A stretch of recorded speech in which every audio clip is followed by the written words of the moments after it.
and tell you something of the history of our beautiful city.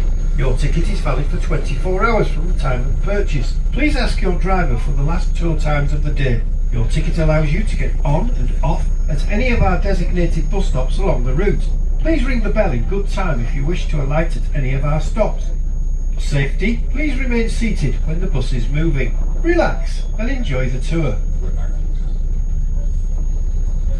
Gardens. These are gardens dedicated to those who lost their lives in the First and Second World Wars. This is our nearest stop for the National Railway Museum. If you take a trip round the National Railway Museum, you'll find something in there for everyone, not just the rail enthusiast. Do allow plenty of time for your visit there, as the museum is huge. And remember, it is every Yorkshireman's favourite price. Free. The National Railway Museum is about a 5-minute gentle stroll from here. Please ask your driver for directions. The National Railway Museum shows off the engineering brilliance and innovations the railway has brought over the years and has a display second to none of the past and present of the railways. Take a trip round the Great Hall to marvel at iconic locomotives. These include a replica of Stephenson's rocket and Mallard, the world's fastest steam locomotive, which was recorded at 126 miles per hour in 1938, a record that has never been beaten. You may also see the most famous engine of all, Flying Scotsman, if it's not out on a run. There are also modern trains such as the Japanese Shinkansen, more commonly known as the Bullet Train, which was presented to the NRM in 2001 and is the only one outside of Japan.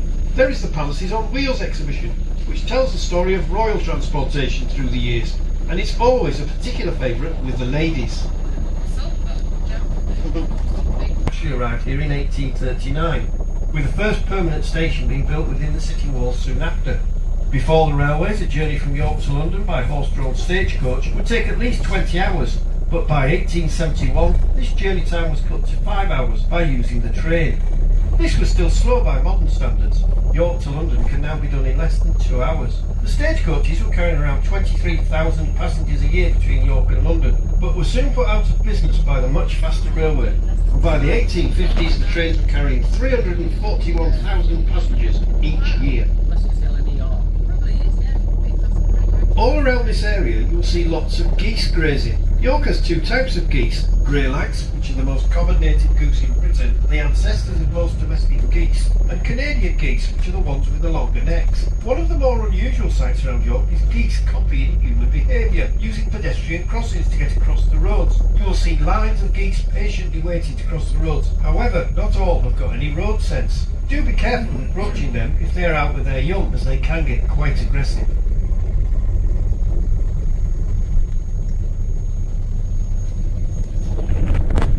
Roof. This is Barker Tower, the old ferryman's cottage. The name Barker comes from the tree bark that was used in the tanning of leather. Urine was put in barrels to clean the animal skins before tanning. It was the children's job to stand on the skins in the barrels. On the right, facing onto the river, is the stone building called the Guildhall.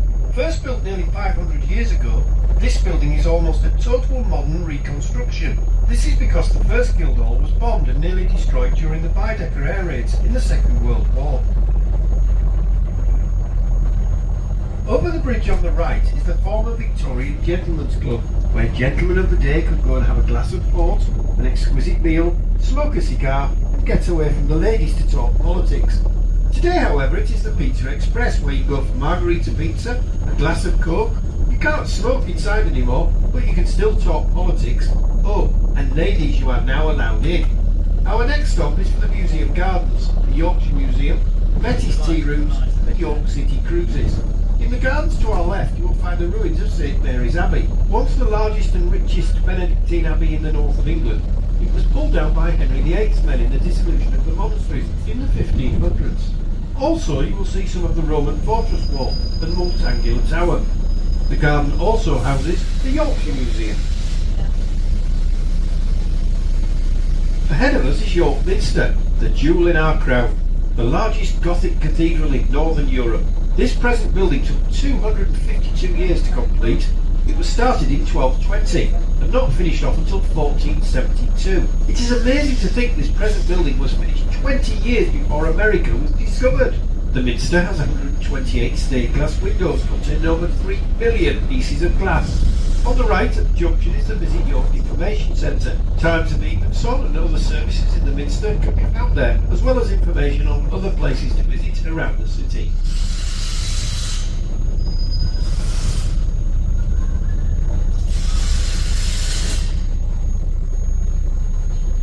Right on the side, on the site of the medieval St Leonard's Hospital. It is said to be haunted by the ghost of a young nun who is referred to as the Grey Lady. It is said she fell in love with a nobleman, and as this was forbidden, she was bricked up behind a wall in a room for all eternity for her sin. It is hoped by the actors that she turns up on the last dress rehearsal before opening night, otherwise it spells bad luck for the run of the show.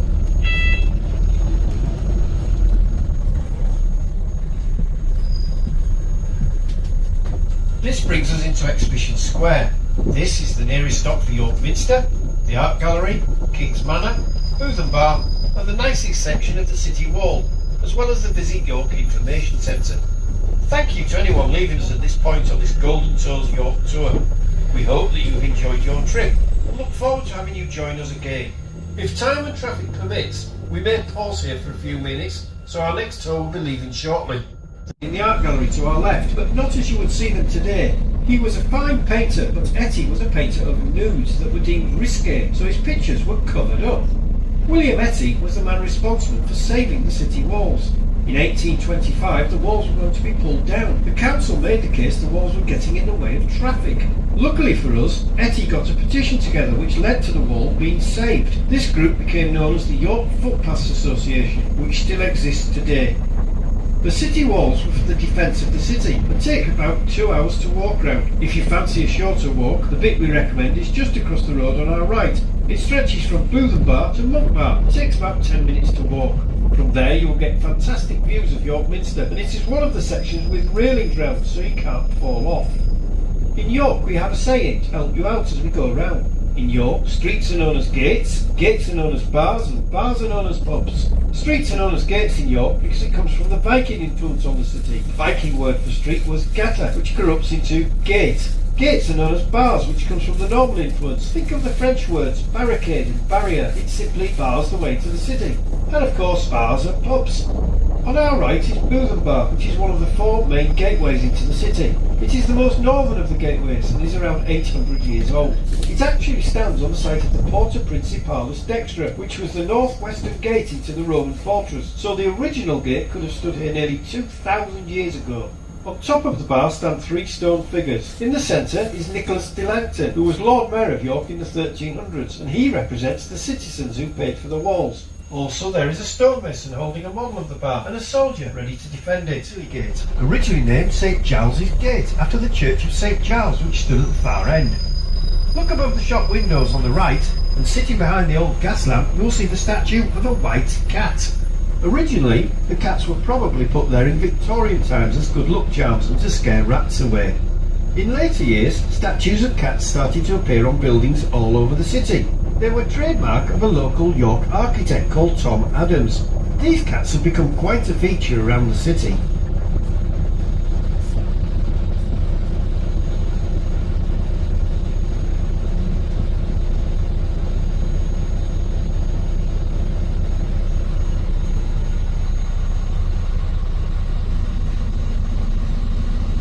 After the church of St Giles which stood at the far end. Look above the shop windows on the right, and sitting behind the old gas lamp, and you will see some of the buildings have windows which have been bricked up. This comes from the window tax. In 1696, a law was introduced in which people had to pay a tax on how many windows their property had. So to avoid paying the tax, some people simply bricked up their windows. This may well be where the saying daylight robbery comes from. You either paid the tax or bricked up the windows, losing the light. Hence, you were being robbed of your daylight.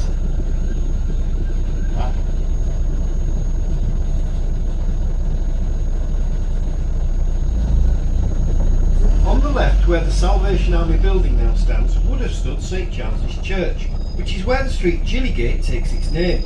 In comparison to other churches in York, we know little about it. This may be due in part to the plague pits which were around this area, making archaeology hazardous. The original church was demolished in the 16th century.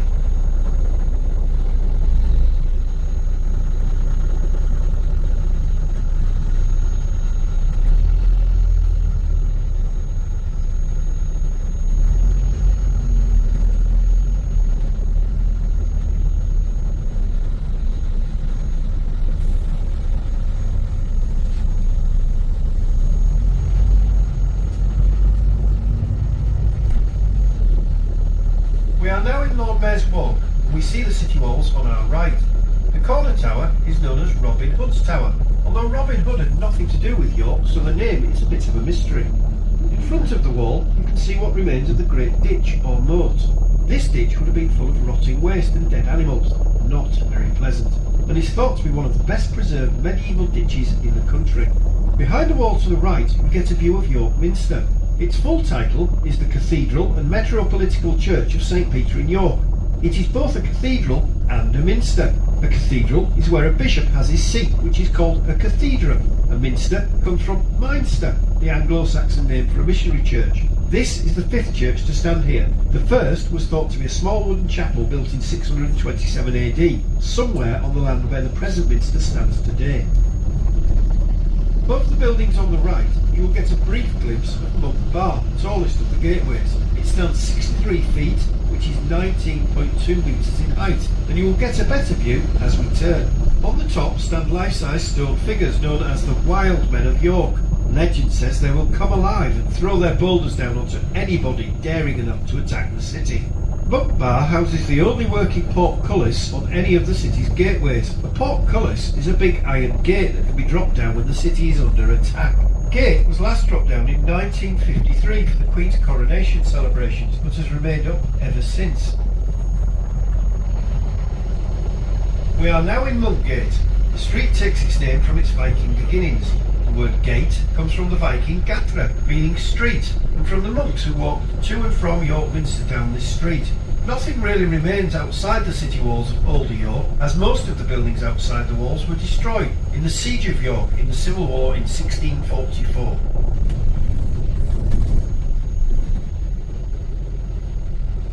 On the left, behind the railings, is a beautiful garden. The garden is actually a mock Elizabethan knot garden, so isn't as old as it looks, and has taken around 30 years to get to its present standard. On the right is a pub which toasts York's great racing heritage.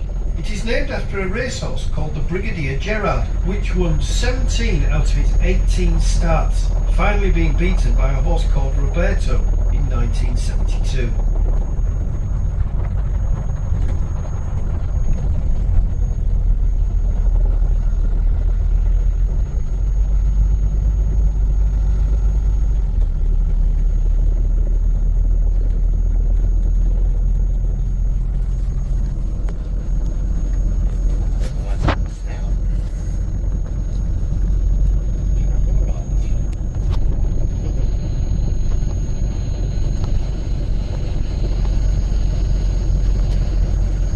We move into Foss Bank and run alongside York's second river, the Foss, on our left. It probably gets its name from the Latin word fossa, which means ditch or stream.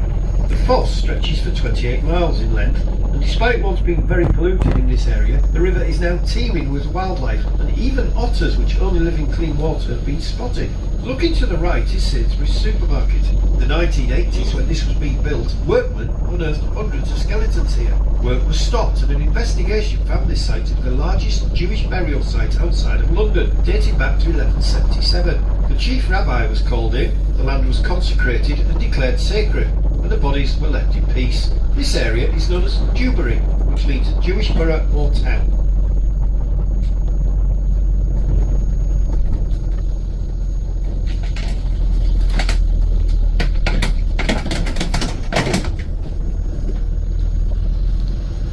If you look to your right, you will see that the city walls come to an end. That's because a wall was not needed at this side of the city due to the King's Fish Pool, which formed a man-made defence against attack. The walls never completely circled the city, as there was no need for a wall where they met water.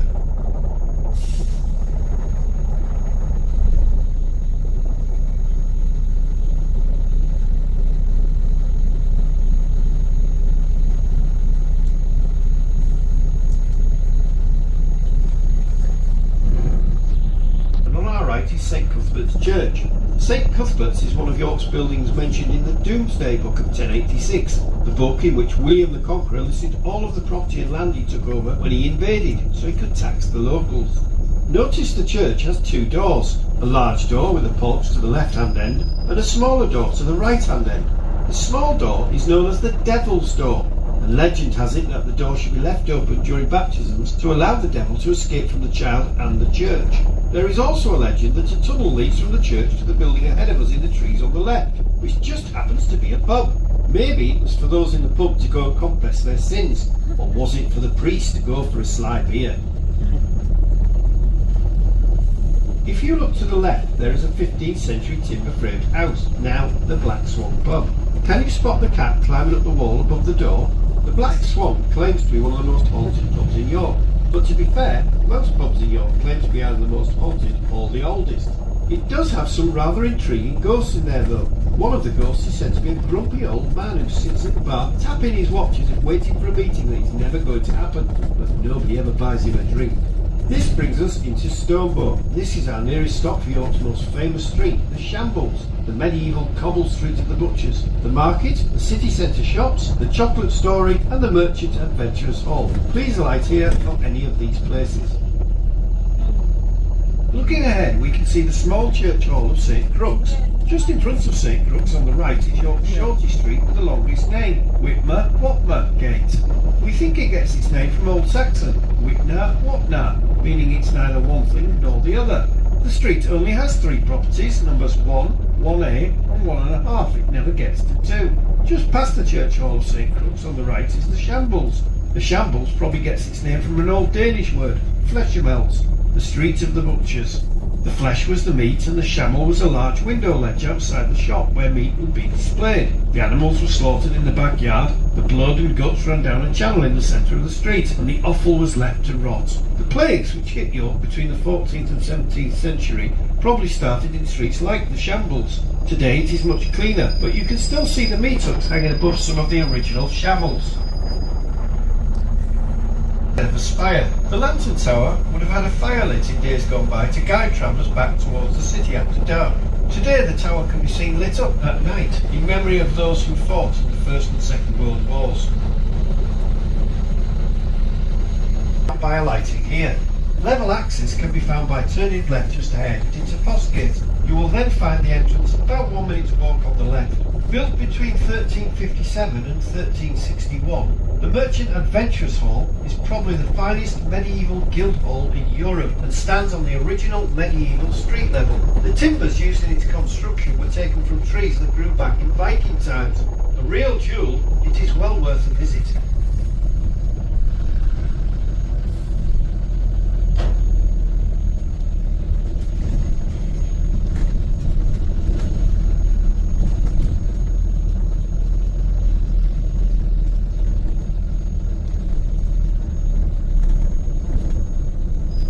We go past the Red Lion on our right, which claims to be the pub that occupies the oldest surviving building. It has an ancient bread oven thought to date back to the 1300s, and is said to be haunted by the ghost of Dick Turpin, a highway robber, who was said to have hidden there and escaped capture by jumping out of a top floor window onto his horse, a tale which has added to his folklore status. We move into Warngate. This street was originally called Walbergate, possibly named after a female Viking warrior named Walber. It is one of York's oldest streets, following the line of the ancient Roman road to the east. Can you spot more cats on the buildings to the right?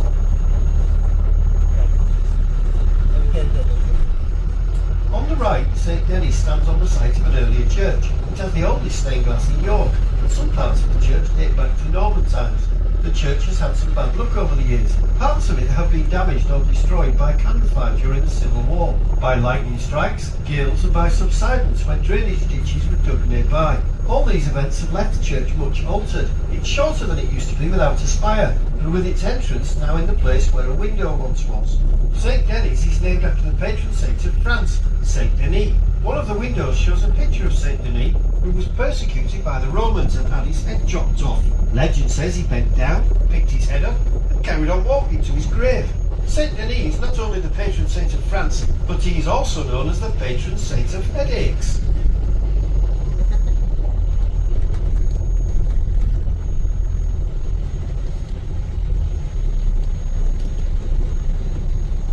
We are now in Piccadilly, a modern street by York standards, which stands on the route of an earlier medieval street of unnamed origin. Renamed after its London counterpart, Piccadilly was built to be a bustling shopping street, but has never scaled to the height of its London namesake. In recent years, a lot of this area fell into disrepair, but these days it is getting an upgrade. The River Foss, the smaller of York's two rivers, runs behind the buildings on our left. It is because we have two rivers in York, the Foss and the Ouse, that the city exists where it does today. The two rivers meet some distance away from us to form a narrow section of land, which was easily defendable. This is one of the main reasons the Romans set up camp here in AD 71. This area was ideal to control the warring tribes and trade with them. The Romans called this place Iberacum, possibly meaning place of the yew tree, and that was the start of this great city.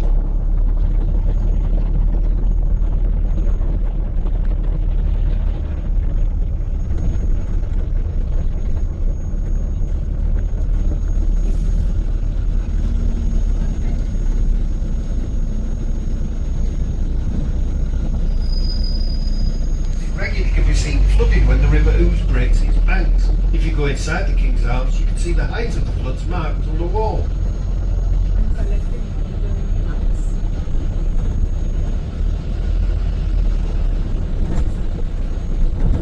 We move into Clifford Street, built in about 1881 to provide an alternative route from Nestgate to Skelgate Bridge. The new route was needed to accommodate the new horse-drawn tram service. On the right, the York Dungeon is housed in the grand old Victorian Institute of Learning. It tells the grisly side of York's history, recalling tales of torture and misery.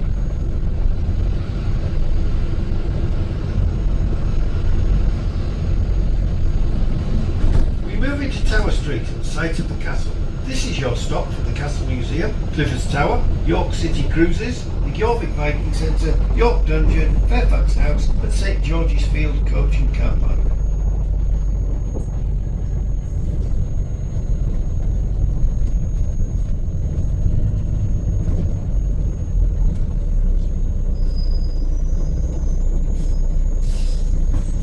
Clifford's Tower is on our left. It was part of the castle that was built in 1245, but it is not the first castle to stand here. Originally there were two castles, one either side of the river. They were built by William the Conqueror's men in 1068 and made of wood. However, a year later the locals burnt down the castle in a rebellion. William was furious and sent his troops to quell the rebellion. He did this in a brutal fashion, an event which is now referred to as the Harrying of the North, where he burnt everything between York and the Newcastle area. Buildings, animals and crops were all destroyed. But he didn't stop there. It is believed he got his troops to salt the soil so nothing could grow.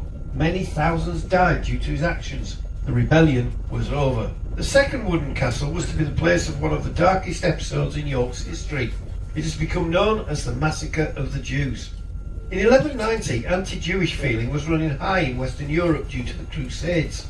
The Jews had also become the main moneylenders at this point, something that went against the Christian beliefs of the time. In York, an uprising against the Jews led to a group of about 150 going to the castle seeking safety. The mob outside grew in number, demanding blood or baptism. Eventually, realising there was no chance of escape, the Jews did the unimaginable and took their own lives. This is a terrible point in York's history, of which we are not proud. Foss, which would have been much wider than it is today.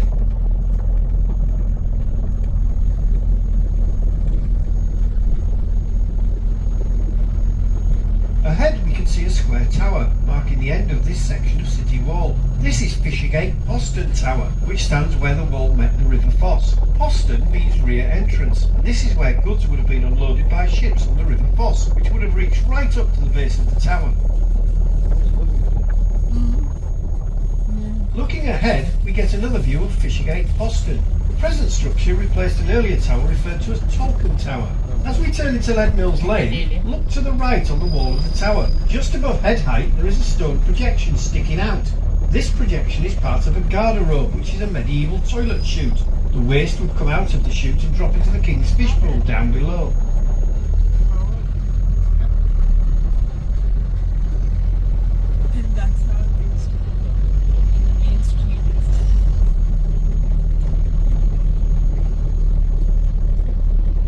Over the hedge to our left is the graveyard of St George's Church, which has just one upstanding headstone in it. Those on the bottom deck may see this headstone through the gates on the left as we turn.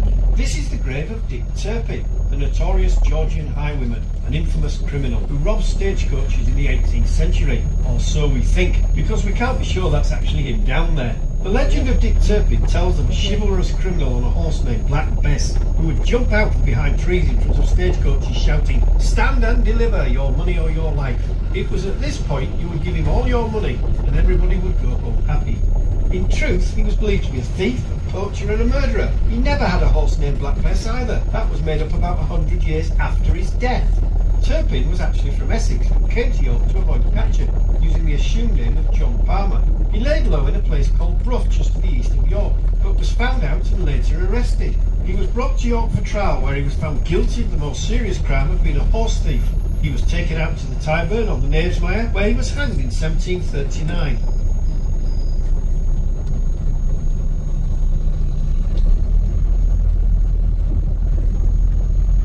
Ahead of us is Micklegate Bar, the most complete gateway on the city wall in the United Kingdom. This is because it still retains its barbican, a tunnel-like structure on the outside of the gateway. We will see the barbican when we turn right.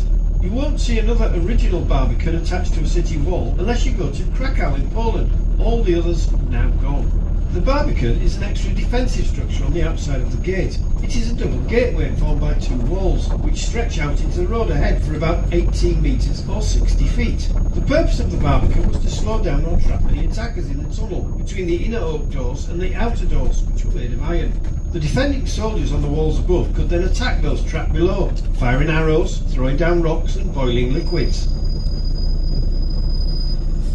On the inside of the bar, we can see an Elizabethan gatekeeper's house, which stands on two stone pillars, one either side of the central archway. We don't know where those pillars are from, but we do know they are of Roman origin. The gate would only have had one arch, and you can still see its original 15th century oak doors. Sat on the ledge of the gatekeeper's house, we can see another statue of a cat. This is a more modern cat, but it does fit in rather well among its older surroundings.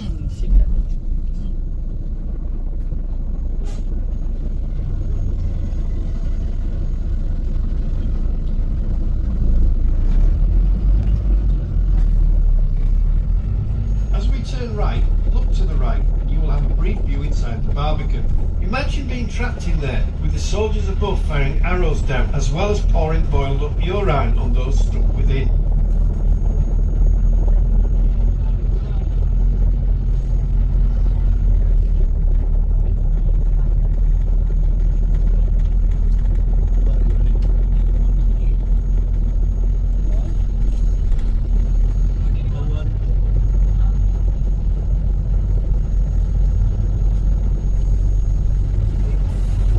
This section of the walls was the last to be built. There wasn't need for a high wall around this area due to the protection afforded by the King's Fish Pool. The defensive mound at the bottom of the walls were actually cut back to allow cattle pens to be situated for the cattle market that was moved to this area in 1828. Cattle and sheep were brought here from all over the country to be traded and were kept in pens up against the walls awaiting sale.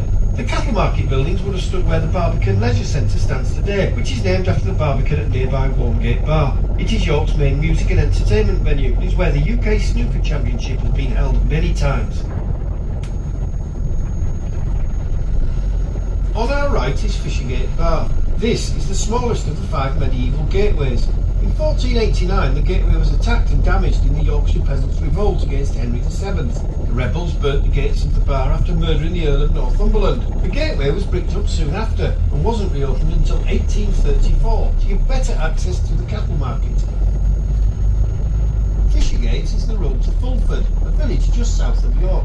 This was the site of the Battle of Fulford on the 20th of September 1066, where Vikings beat Saxons. The Saxon army then returned the favour at the Battle of Stamford Bridge just 5 days later. Just 3 weeks later, however, there was a third more famous battle, the Battle of Hastings. This is where the Saxons, led by Harold Godwinson, were defeated by the Normans, led by Duke William of Normandy. The next stop is for the Novotel, which will be coming up on the left. Please ring the bell once if you require this or any other stop and remain seated until the bus comes to a stop. To the left, on the site of the Novotel, we found Viking skeletons showing signs of wounds inflicted in battle. They were thought to be warriors who were killed during the Battle of Fulford Gate in 1066.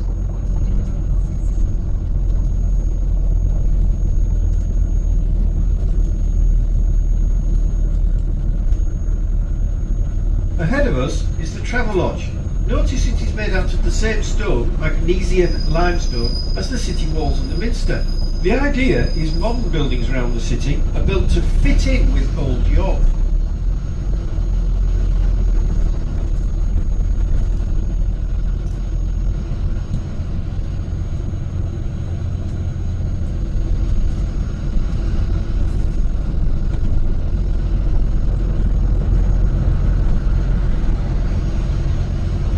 To the left is the Foss basin. It is just further down the river where the Foss meets the ooze that William the Conqueror's men dammed the River Foss, making the area of land between the two rivers easy to defend. The glass structure above the River Foss is York's flood barrier.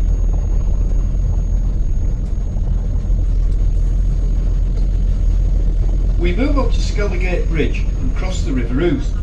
Gate means the street of the shield maker. The original design of the bridge was altered to enable the bridge to open, allowing tall ships to reach the busy quaysides further upstream. The bridge was last opened in 1975 and the winding mechanism has since been removed.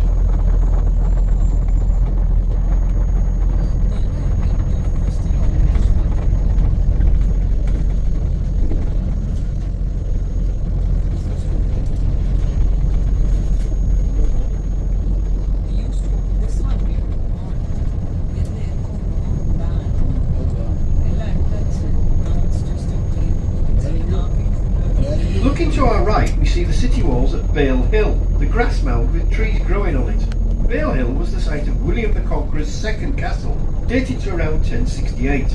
York's two Norman castles were designed to control access to the city by river. A chain would be stretched across the river to prevent attack from ships coming up the river. They would also have given early warning of approaching enemies from miles around. Nothing remains of the castle at Bale Hill, however, because it was only ever made of wood and nobody wanted to pay for its upkeep. Eventually, it was found to be in such a sad state of disrepair, it was pulled down. Notice the buildings around become much more modern outside the walls, but don't be fooled. There used to be older buildings outside the city walls, but in 1644, York was under siege for 3 months during the Civil War. Around 30,000 parliamentarian troops surrounded the city. It is said it was the royalists defending the city who pulled down the buildings outside the walls to get a better view of those attacking them.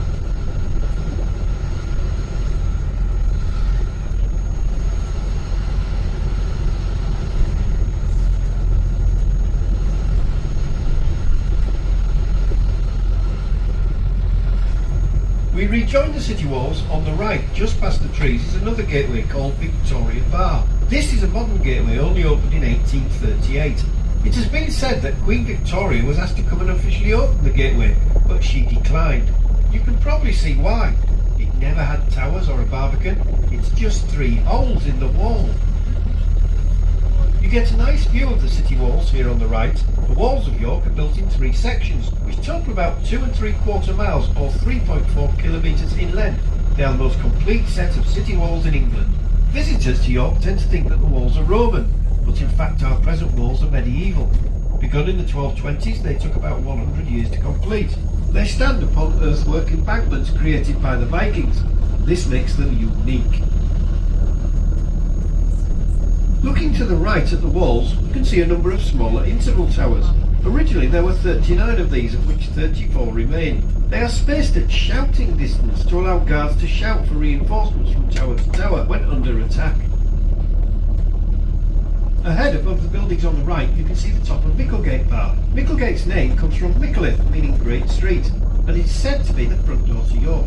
It is also known as the Royal Entrance, as it is the custom for every monarch who visits York to ask permission of the Lord Mayor to be allowed into the city. The monarch has to touch the ceremonial sword to show that they mean no harm to the city. Only then are they allowed through the gateway. Every monarch has done this except for 2. Henry VIII on his second visit didn't go through the ceremony, and Queen Victoria. Every monarch has asked permission to pass through Micklegate Bar since William the Conqueror's time, except for 2. Henry VIII on his second visit didn't go through the ceremony. He did on his first visit, but by his second visit York had fallen out of favour with him, and so on his second visit he came in through the Micklegate Bar area, unannounced. Which was unfortunate, as the crowd was stood waiting for him at Micklegate Bar, and he never showed up. This would lead to him earning the nickname Awkward Henry. Queen Victoria, on the other hand, didn't come through the gateway. She came to York by train. and in her reign the station was within the city walls, so technically she was already in the city.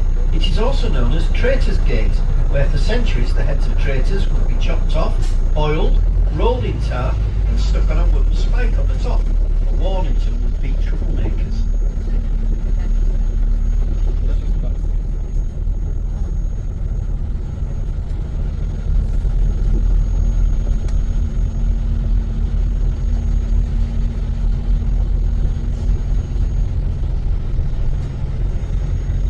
Ahead of us is York's modern railway station, opened in 1877. At the time it was referred to as one of the great iron cathedrals and a monument to extravagance. The first permanent station was built down to our right inside the walls. The large arches were knocked through the walls to allow the trains into the station in 1841. It wasn't very practical, as once you got the train in there, it then had to be turned or reversed to get back out.